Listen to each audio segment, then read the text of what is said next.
Okay. Dok će mi biti dovoljno za jedan zalogaj. Siguran sam da ću brzo to pojesti. Čekajte, imam genijalnu ideju. Šta će ti sveće, Zak? Želim da ispržem svoj marshmallow, tako će biti još mekši i lepši. Vidjet ćete.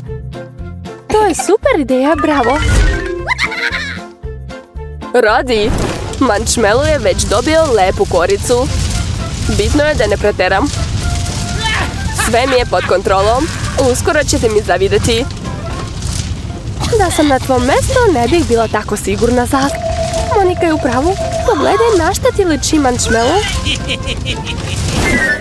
O ne. Man. Šta mu se desilo? Sad liči na ugalj.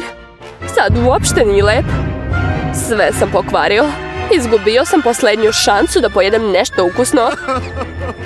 Svejedno moraš da probaš to. Hvala što ste me podsjetili i bez vas znam to. Fuj, kako gorko. To je odvratno. Izgleda da je tvoj plan propao, Zak. Sa svima se dešava šta ćeš.